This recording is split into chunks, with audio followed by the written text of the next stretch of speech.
اخلاقی طور پہ بھی ہمارے ہاں جرم سمجھا جاتا ہے یہ. تو پھر پاکستان میں ان کے خلاف مقدمہ کیوں نہیں چلایا جا سکتا؟ عمران خان کی بات کر رہا ہوں.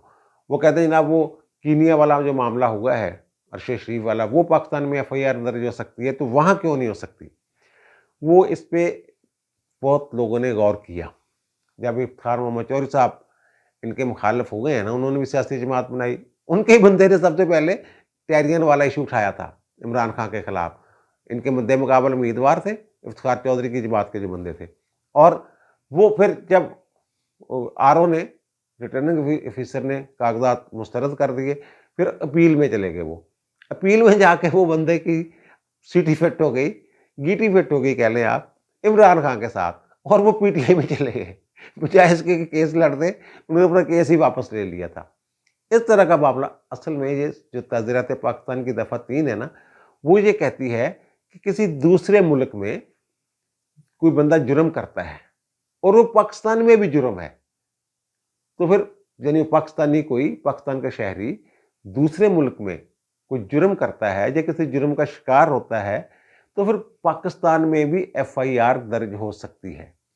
اب ارشد شریف صاحب والا معاملہ اس لحاظ سے مختلف ہے کہ وہاں یہ جو قتل ہے کینیا میں بھی جرم ہے، پاکستان میں بھی جرم ہے، اس لیے یہ تعزیرات پاکستان 3 کے زمرہ میں آتا ہے، اس لیے ایف آئی آر درج ہو سکتی ہے. لیکن وہاں امریکہ میں تو یہ کوئی جرم نہیں ہے،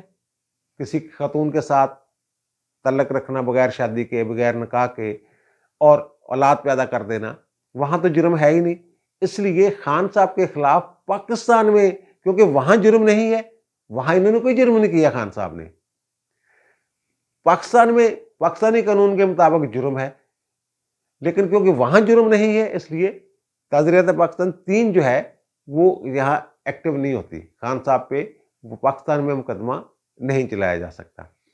اب خان صاحب نے کبھی انکار نہیں کیا، لیکن اگر وہ جو پاکستان سے ان کا گیا ہے سائن ہو کے ایک ڈاکومنٹ، تو پھر خان صاحب کے خلاف پاکستان میں بھی کارروائی جو ہے یہ ہو سکتی ہے. خان صاحب سیتا وائٹ والے کیس میں اور پیاریان والے کیس میں بہت بری طرح پھنس سکتے ہیں، بات ان کی نہلی تک جا سکتی ہے. یہ تو چلو ایک ہے نا، اس کو چھوڑ دے، وہاں جرم نہیں کیا ٹھیک ہے، لیکن یہ تو ہے نا کہ اپنی بیٹی کو چھپایا. خان صاحب نے کبھی انکار نہیں کیا اس سے. وہ جیو پہ افتخار صاحب ایک پروگرام کیا کرتے تھے، اس میں بھی انہوں نے پوچھا ان سے، تو انہوں نے کہا میں اس کا نہیں جواب نہیں دینا چاہتا. بھارت میں بھی ایک انٹرویو کے دوران انہوں نے کہا جناب اس کو چھوڑ دیں، میں اس پہ بات نہیں کرنا چاہتا، یہ میرا ذاتی معاملہ ہے، دونوں انٹرویوز میں کہا. اور پھر ایک جگہ تو ایک ایسا انٹرویو بھی موجود ہے خان صاحب کا جس میں یہ بالواسطہ طور پر اعتراف کر رہے ہیں کہ مجھ سے گناہ ہو گیا تھا، پیاریان میری بیٹی ہے. یہ انٹرویو کا ایک حصہ، وہ متعلقہ حصہ ہم آپ کو دکھا رہے ہیں. یہ مہر بخاری نے ان کا انٹرویو کیا تھا. خان کس طرح بات کر سکتا ہے اخلاقیات کی، اسلام کی باتیں کس طرح کرتا ہے؟ اسلام ایک چیز کہتا ہے، اپنے اور دوسروں کے گناہوں پہ پردہ ڈالو. اچھا، آگے جا کر نا وہ تشریح بھی کرتے ہیں کہ اللہ تعالیٰ نے یہ حکم کیوں دیا ہے گناہ چھپانے کا. تو وہ کہتے ہیں کہ اگر میں اپنی غلطیوں کا، کمزوریوں کا اعتراف کر بھی لیتا ہوں تو اس سے کیا فرق پڑے گا، یہ معاشرے کو تباہی کی طرف لے جانے والی بات ہوگی. جو میرے فالوورز ہیں نوجوان، ان کے لیے میں کیا مثال قائم کروں گا. اس طرح کی باتیں وہ بھی ذرا سن لیجیے. یہ آپ، اگر میری کوئی کمزوری ہے، ضروری نہیں کہ میں سارے، اگر بچے نوجوان مجھے فالو کریں. بہرحال اگر ایمانداری کے ساتھ اس بات سے قطع نظر کہ جناب اخلاقی طور پہ یہ ٹھیک ہے نہیں ہے ٹھیک، وہ سیاست میں آئے ہیں، تو پھر جو ہمارے قوانین اور آئین جو کہتا ہے اس کے مطابق ہر ایک کے ساتھ سلوک ہونا چاہیے. اگر خان صاحب نے یہ غلطی کی ہوئی ہے اور اپنی بیٹی کو ظاہر نہیں کر رہے اپنی اولاد میں، تو پھر جرم تو کر رہے ہیں. چلو فوج زیادہ کارروائی نہ بھی ہو، لیکن نہلی والا معاملہ تو بنتا ہے نا.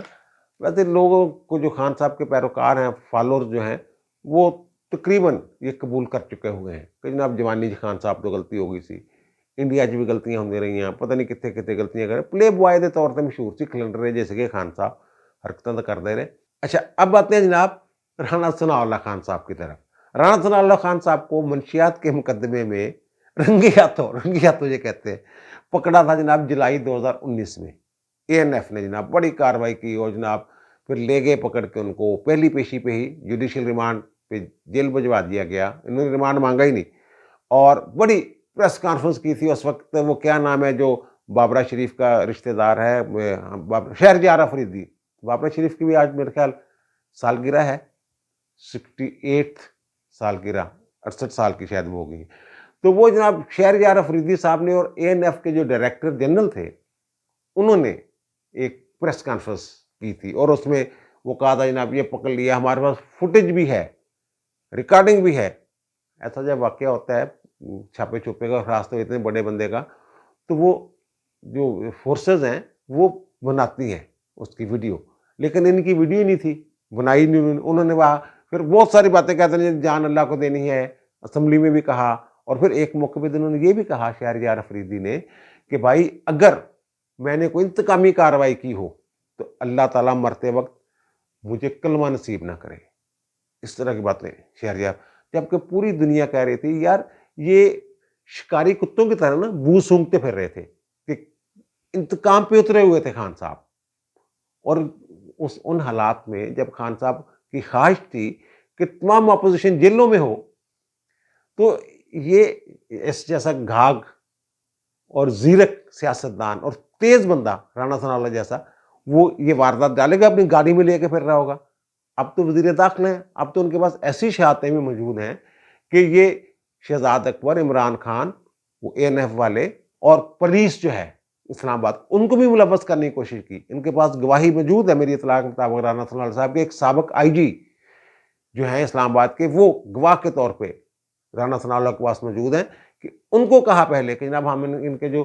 لاجز ہیں، پارلیمنٹ لاجز، وہاں رکھ دیں گے خان صاحب کے، وہ رانا ثناء اللہ کے، تو پھر آپ چھاپا مار کے پکڑ لیجیے. انہوں نے کہا میں کتنا پھل رہا ہوں، تھی کہہ رہے چکرانچ پا رہے ہو، میں نہیں کرنا. پھر انہوں نے جناب شہریار افریدی نے کہا میں تمہیں کر کے دکھاؤں، اور پھر ANF کے جو بھی سربراہ تھے، میجر جنرل صاحب، وہ بھی باقاعدہ پریس کانفرنس کی انہوں نے ساتھ بیٹھ کے. انہوں نے کوشش کی، جیل میں بڑا تنگ کیا، چینی پھینک دیتے تھے کمرے میں ان کی. وہ رانا صاحب نے بتایا، بڑی دیر بعد بتایا، پھر چونٹیاں آ جاتی تھیں، تو پھر وہ انہوں نے جرابیں جروبیں بیچارے پہن کے، کپڑے کپڑے جرابوں میں دے دو کے اپنے آپ کو بچاتے تھے، زمین پہ سلاتے تھے ان کو. تو یہ انتقامی، اور اس میں پتہ کتنی سزا ہے؟ موت کی سزا ہے. اور جو بندہ، جو جج ان کی ضمانت لینے والا تھا، ارشد مسعود صاحب، جب انہیں پتہ، پہلے دلائل دیتے رہے، لیکن جب یہ پتہ چلا کہ ان کی ضمانت منظور ہونے والی ہے، تو پھر اچانک اسلام آباد سے ایک نوٹیفکیشن آ جاتا ہے جناب یہ جو اس متعلقہ جج ہوتے ہیں، اینٹی نارکوٹکس وغیرہ کا جو کیس سنتے ہیں، منشیات وغیرہ کے، وہ عدلیہ سے مستعار لیے ہوتے ہیں وفاقی حکومت نے. تو انہوں نے فوری طور پہ ان کی خدمات واپس کر دی، حالانکہ 3 سال کا ٹرنیور تھا ان کو. بس وہ کہنے نہیں آپ اب جج نہیں، تو ان کا جج نہیں رہ جاؤ. اور یہ بھی میں نے اس پہ تحقیق کی تھی اس وقت کہ یہ کہہ رہے ایک دن پہلے ہم نے کر دیا تھا جناب، انہیں ٹرانسفر یا واپس بھیج دی تھی ان کی خدمات. وہ اسی دن اور اسی ٹائم، تھوڑا سا ٹائم کا فرق تھا، 10-15 منٹ کا، جب یہ عدالت میں کہتے ہیں آپ تو ٹرانسفر ہو گئے، کل کے ہو گئے ہوئے، تو اسی دن فیکس کے اوپر ڈیٹ اور ٹائم لکھا ہوتا ہے. یہ انہوں نے جھوٹ بولا عدالت سے. بہرحال ارشد مسعود صاحب ٹرانسفر ہو گئے. بعد میں پھر کیس انہوں نے لگایا نہیں کافی عرصہ جج، پھر وہ ہائی کورٹ سے ان کی ضمانت ہوئی، تو پھر وہ اب بری ہو گئے ہیں. اب وہ کیا کارروائی کر سکتے ہیں؟ کیا کوئی کارروائی ہو سکتی ہے ان کے خلاف؟ نہیں ہو سکتی. جنہوں نے خان صاحب کو پھنسایا، یہ خان صاحب سے رانا ثناء اللہ، دوسرا عمران خان، سمجھا کرو. اچھا، وہ ایک تو ہے تعزیرات پاکستان کی دفعہ 109، ویٹمنٹ جس کو کہتے ہیں، اماعت سازش کے ہم خیال ہو کے، ہم مشورہ ہو کے یہ واردات ڈالی. اس کو ہر جو میں بولوں گا دفعہ، ان کے ساتھ 109 ضرور ملا کے پڑھنی ہے. یعنی جو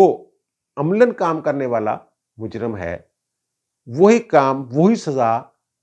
109 کے تحت جو سازش تیار کرنے والے ہیں، جن کی اماں پہ ہوا ہے. یہ اماں ثابت کرنا آسان ہے کیونکہ رانا ثناء اللہ کے پاس گواہ موجود ہیں کہ یہ جو شہریار افریدی، عمران خان اور وہ DG ANF اور وہ شہزاد اکبر، ان سب کی ملی بھگت. بلکہ تھوڑا سا آگے جائیں تو 2 اور بیوروکریٹ بھی اس میں آتے ہیں جو بڑے قریب تھے عمران خان کے، وہاں اعظم خان اور IB کے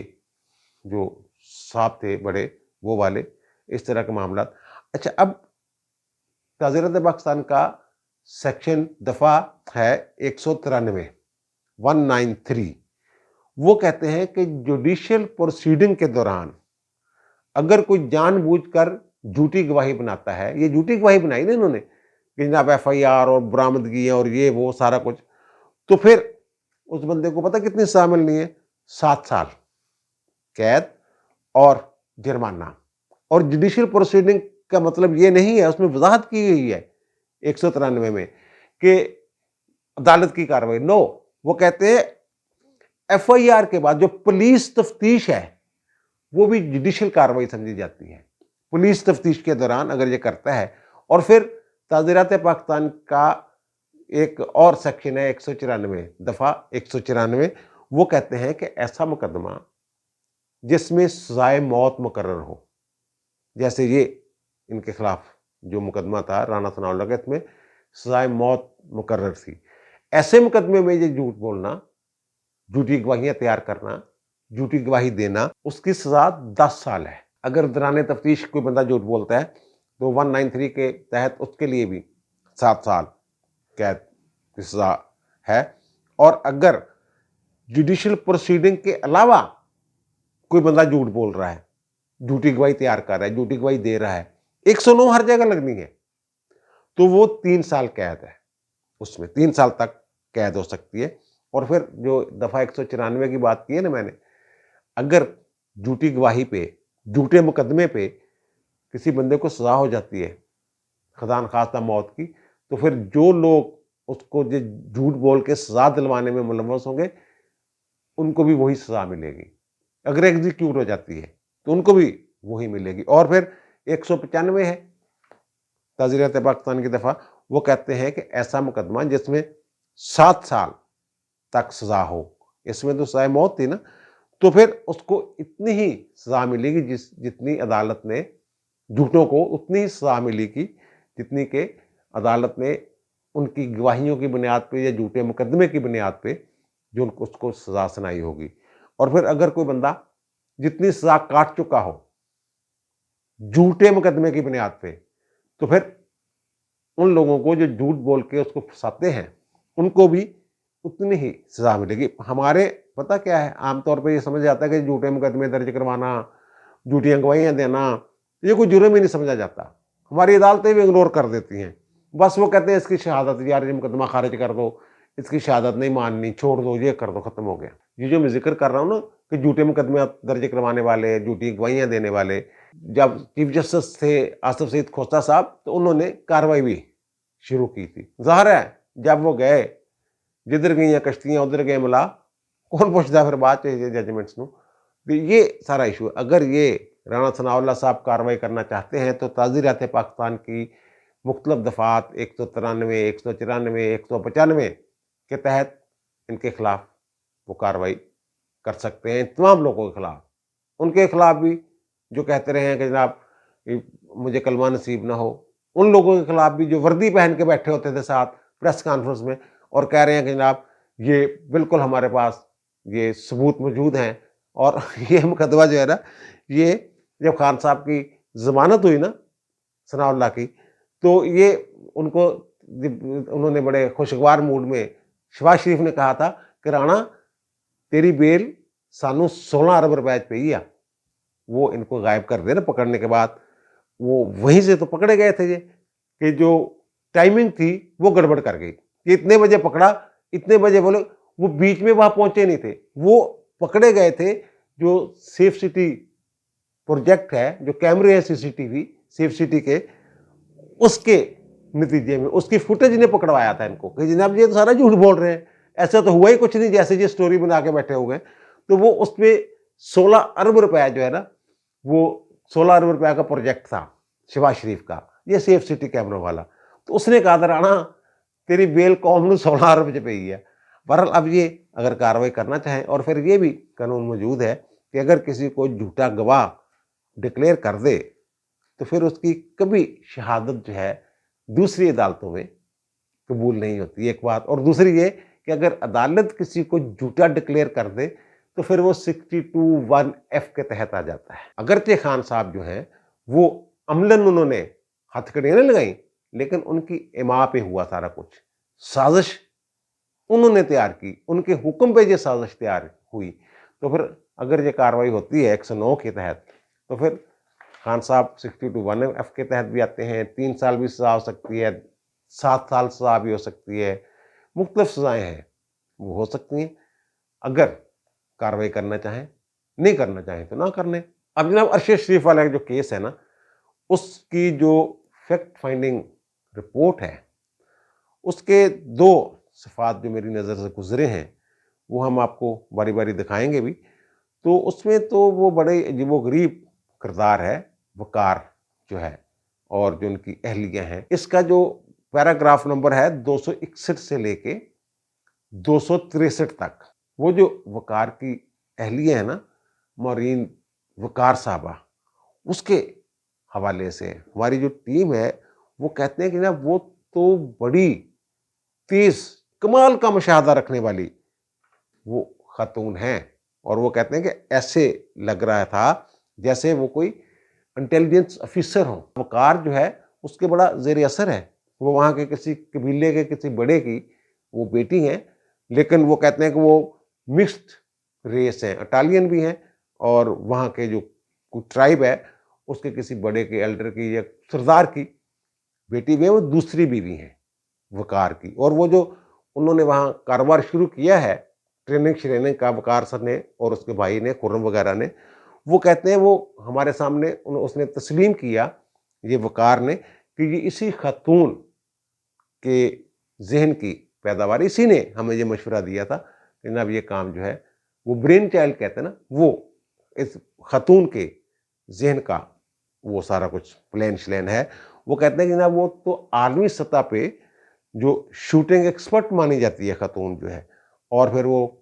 انسٹرکٹر بھی ہے، ٹرینر بھی ہے،